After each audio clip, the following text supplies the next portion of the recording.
All right, so my name is Torin Perez, and I'm originally from Brooklyn, New York. My focus is on leadership, diversity, equity, and inclusion, really inspiring people to think differently about those kinds of ideas and creating change and ultimately changing lives.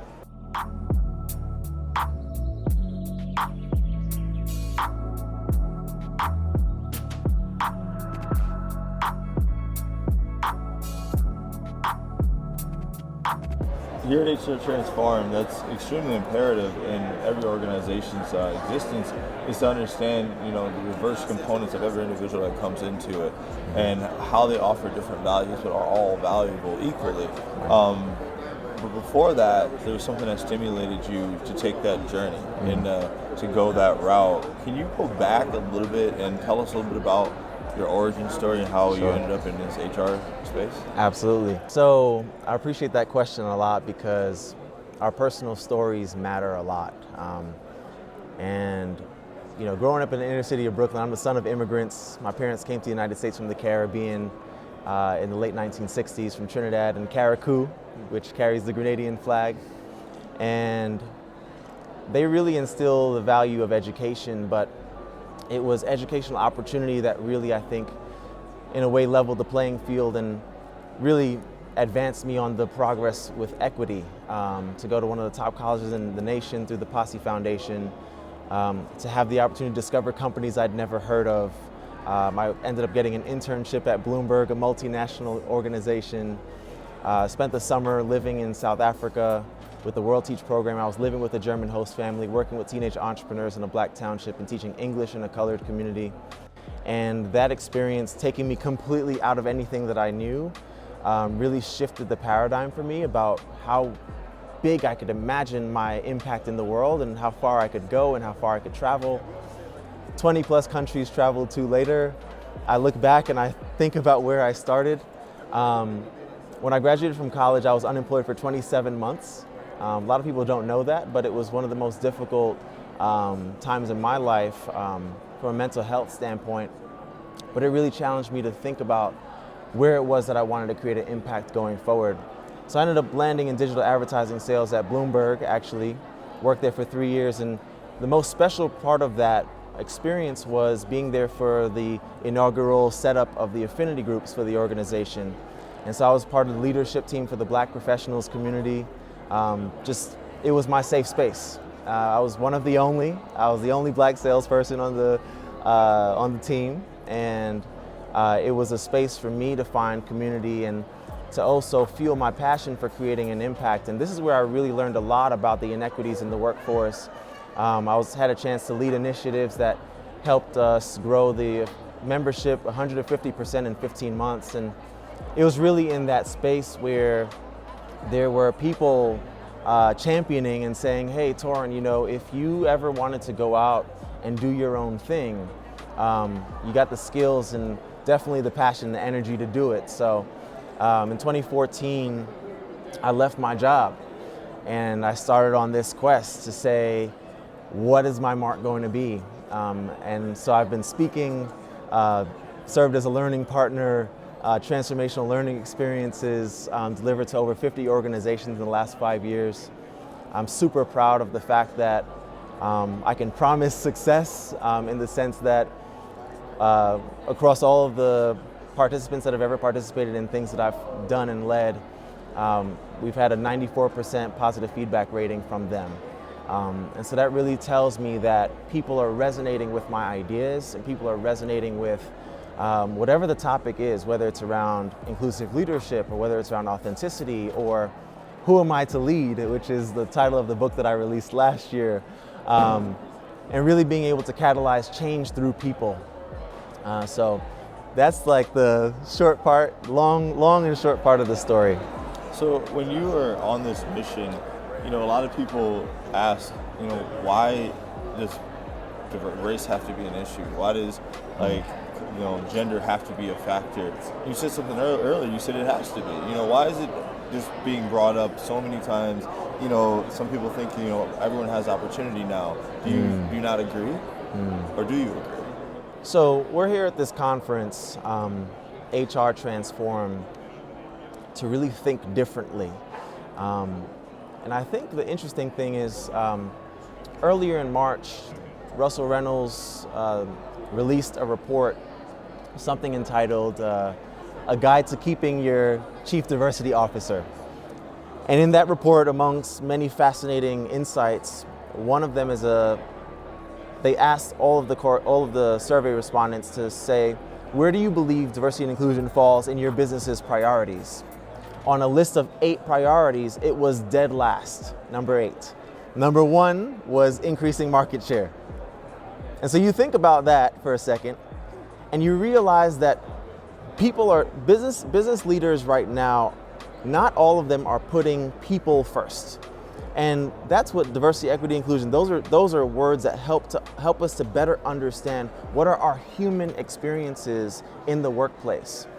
And in my opinion, the workplace is actually the place that we can have the biggest impact for change, because this is where the research shows that people have the most opportunities to intersect with people who are not like them. Not happening in their hometowns or where they live or in their schools or their churches, but in the workplace. And so it's bringing this attention to detail that it's the people who are responsible and who drive the results. And when those people are able to feel engaged, heard, valued, and you're listening to their experiences, the things that are happening in the world that may be affecting them and their ability to show up and do their best work, but most importantly, their ability to connect and feel like they belong and feel like they can build bridges of understanding with people who maybe they have never met and have no idea about their background and their lived experiences. And so the people who are thinking in these antiquated ways about, let's start with looking at gender, I think you need to speed up the way that you're thinking about this and start with intersectionality, because the spectrum only gets longer for you to progress on these issues when you're not thinking about what's affecting everyone in your workplace.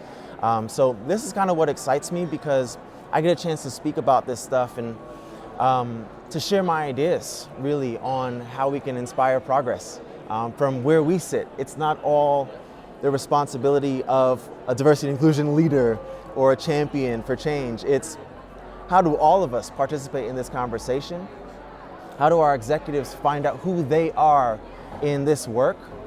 How does a manager who realizes for a second, because they've become aware that they can diversify their pool of people that they're even interviewing, that then have an opportunity to maybe get that role that's open? And it's really broadening, and what I'm like thinking about now is decentralizing the responsibility of creating an equitable and inclusive workplace. So these are just a couple of the ideas that I marinate on a lot, but I think all of us have a part. It's really powerful, because for myself, I mean, I feel out of place all the time, especially being in a world of technology. You know, I don't have a college degree. I graduated from high school barely, and I didn't get the same opportunities as everyone else because I didn't have that paper, you know? But what I did have was that drive, and I had will, and what I look at more is soft skills are becoming more important than ever. And it's because somebody's ability to learn, somebody's ability to process information and to understand other individuals and experience different things like you're saying. And that's what's gonna really drive growth. So education, you know, you've got a really broad education, really in-depth education. You know, how vital is that nowadays in terms of, from your level, experience versus skills too? I mean, what do you feel about that? Without question, there is a level of opportunity that you get when you are able to advance in your education. The biggest jump is high school degree as compared to bachelor's degrees. There's tons of data out there and research that shows that there are significant earnings gaps or your earning potential when you do have that degree. LinkedIn released a report last year that showcased that the number one thing that leaders want for their businesses is leadership skills. Some describe it as soft skills. I like to describe it as leadership skills because what you'll see is a lot of people focus on what's the technical work that needs to be done. Anybody can learn technical skills. So much more of the investment has to be on the people that are functioning in these teams, the people who are working together in these meetings and listening to each other and design thinking and working together to create something that's beautiful and great and generative out of the will and the ideas and the ingenuity of each individual that's there. And what you find is the people who tend to get promoted don't always have those skills. But sometimes when it's done right, they have the technical skill and the ability to communicate, to relate, to coach, to invest. And when those skills are missing, it's a missed opportunity for increasing engagement, for increasing productivity. So it all affects the business, and it's all like, in my opinion, seamlessly, not seamlessly, but inextricably linked to each other. But without question, having a degree from a top 50 college in the country, without question, having corporate experience in one of the best companies in the world and most notable companies in the world, and certainly, other things like, getting an opportunity to join the inaugural TED residency program, where I worked out of the TED offices in New York, headquarters for 14 weeks, alongside some incredible multidisciplinary thinkers and doers, really. These things help to elevate what you're capable of doing and also how you're perceived. But ultimately, I think the most important thing that I think I learned growing up was there's nobody above you and there's nobody below you. And I've held on to that. You can learn from anyone, you can teach anyone, and going into just this life with that philosophy has allowed me to do so many things and build so many unexpected relationships with people who at face value you may believe that you had nothing in common with, or you may not know anything about their experience, but being able to just kind of have that philosophy with me has allowed me to inspire change and really just, I think, live an amazing life where I could seamlessly move from the boardroom or executive suites to talking to young people, who are just at the start of their journey. Yeah, and that's the thing that happened for me, and I want to see happen for more people, because when you think about individuals that are within, inner cities and such, they may not be able to attain that degree from Berkeley because not because of their intellect, but because they have to take care of their mom, or because they have somebody at home that they got to work to help pay the bills, and they may not eat that next day. Right. So they don't get to go to the Ivy League school, but they have all of the passion and the drive and the skills necessary to do so. Yes. But they had a missed opportunity.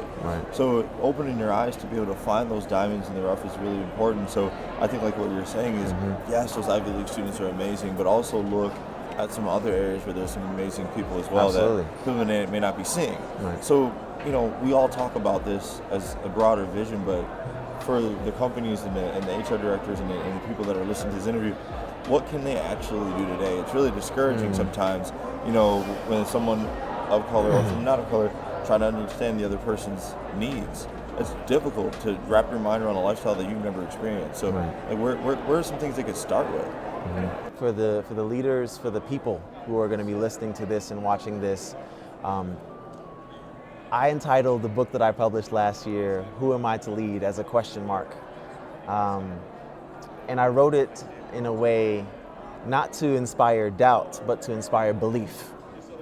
Because there are spheres of influence, spheres of impact that you can have, starting with your home, starting with the people who you interact with on a daily basis.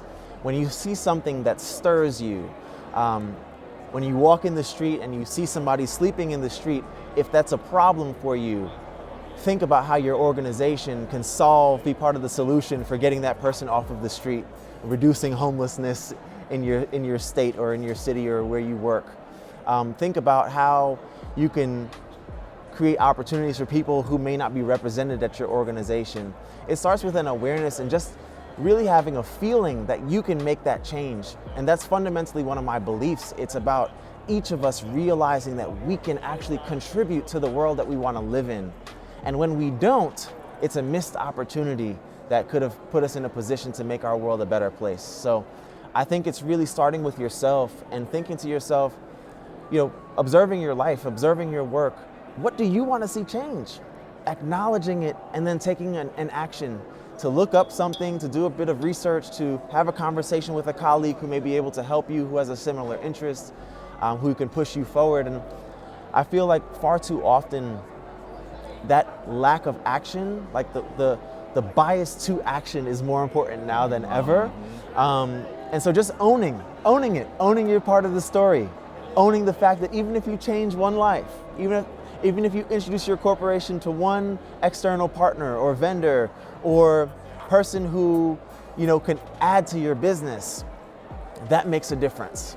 And that's exciting. And I have one other thing I think it would be important here is that what happens when, you know, you're passionate, and the leadership's passionate, but now all of a sudden a guy that's incarcerated joins the team and everyone's looking over and treating them like differently. How do you get other people to buy in if you want to introduce them to your organization, but not everybody is on board? And how do you get others to adopt? So it's an interesting process for change. I'm a big fan of Simon Sinek's Golden Circle, where you start with why and everything else follows.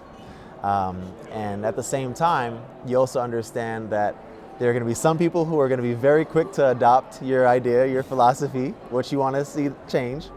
There are going to be some people who push back, and there's going to be some people who actually never get on board.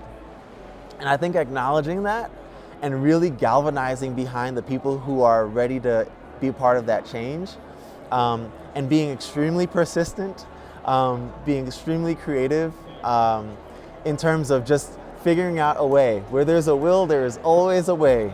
And I believe that with that kind of mindset and energy, you have the ability to catalyze the people who are around you to doing more than they thought they could, more than they thought their role was defined as. And so I think that, you know, those are some of the ideas that I think about in that space. Yeah, it's just taking action and being bold and intentional and essentially fearless. Even though you may be a leader, it's sometimes scary when people beneath you kind of rally against you because out of fear and lack of understanding. So educating people is really, really key. Absolutely, and that's where a lot of my work comes in, being able to be a conduit or a translator. Being able to bring ideas to become accessible to people, and creating safe space, really. I mean, being able to create a space where people can have these kinds of conversations. You know, you see in a lot of companies, even at this conference, that are showcasing and talking about how they're creating these courageous conversations series, where employees are talking about everything from power to privilege to race to their, you know, identity in the world, and it's even beyond. It's not looking at it through the silo of how I show up at work and who you understand me to be at work. It's really giving people a more holistic and really a vulnerable look into each other's lives. And that level of courage to even start a program like that level of courage to say, you know what, we need to amplify the way that we're moving in this conversation, it makes a difference. Because the people who you want to bring into your organization, they are looking beneath the hood of the PR campaign that every single leader says, you know, we believe that diversity, we know that diversity, you know, helps us be more innovative and drives better business outcomes. But they're not living it through the values. They're not living it through the mission of the organization. And when Sally or John goes out and they talk to their friends after work, they're going to talk about their experience at that company. And if the PR, the message, the corporate brand that you have, the message that you have on your website, and that's being promoted all across all of your channels, is not aligned with the lived experience, then you're going to have a lot of trouble bringing in the talent that you're looking for. So now is the time. Now is the time to start thinking differently about how your business is operating and how you're taking care of the people who are within your care, who show up and fight for you, fight for that cause, fight for that mission of the organization, because everything depends on it. Our livelihoods depend on it. And I really believe that change is possible when we start to look at the world a little bit differently and we welcome in each other's stories, and it just makes a world of a difference. Well, I couldn't agree more. And Torin, I appreciate you taking the time to sit down and jump on our series, because these are conversations that are happening here at HR Transform, and even though people are, you know, packing up and heading out of here, it isn't over. These conversations are just getting started. We're going to continue this series. So I appreciate you, and we'll talk again soon. Absolutely. Thank you, brother.